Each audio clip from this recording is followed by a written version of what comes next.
पाठ 14 लालच का फल। पाठ प्रवेश। लालच मनुष्य को अंधा कर देता है। लालची व्यक्ति को अंत में पश्चाताप ही करना पड़ता है। यह कहानी हमें यही संदेश देती है। पाठ उद्देश्य। लालच का फल बताना, लालच से दूर रहने की प्रेरणा देना, परिश्रम के फल का महत्व बताना, सोच विचार कर निर्णय लेने की प्रेरणा देना। खड़गपुर गांव में एक पंडित जी रहते थे। उनके पास एक गाय थी। गाय रोज 5 लीटर दूध देती थी। इस दूध को बेचकर पंडित जी अपनी गुजर बसर करते थे। पंडित जी अपनी गाय को रोज जंगल में चराने ले जाते थे। जंगल में पंडित जी की गाय मुफ्त का हरा चारा खाती थी और इस प्रकार दोनों की सैर भी हो जाती थी।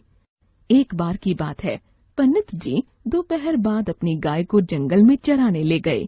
उन्होंने गाय को चरने के लिए छोड़ दिया और खुद एक पेड़ के नीचे विश्राम करने लगे। लेकिन पंडित जी बीच बीच में उठकर गाय को भी देख लेते थे कि कहीं वह दूर न निकल जाए। तभी उन्होंने कुछ दूर खड़ी एक लावारिस गाय को देखा। पंडित जी के मन में लालच आ गया। उन्होंने सोचा कि यदि उनके पास 2 गाय हो जाएं, तो उनकी ज्यादा कमाई हो सकती है। पंडित जी लावारिस गाय के गले में बांधने के लिए रस्सी ढूंढने लगे। वे काफी देर तक रस्सी खोजते रहे। तभी उन्हें एक पेड़ पर लटकी रस्सी दिखाई दी। पंडित जी रस्सी को देखकर बहुत खुश हुए। उन्होंने जल्दी से पेड़ पर चढ़कर रस्सी उतारी। लेकिन जब तक वे रस्सी लेकर गाय के स्थान पर पहुँचे, तब तक गाय वहाँ से जा चुकी थी।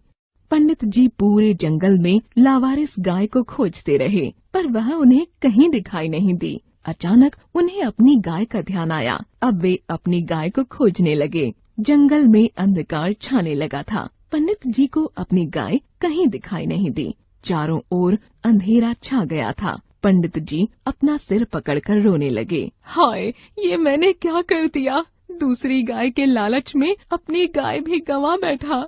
शिक्षा। लालच का फल सदा बुरा होता है।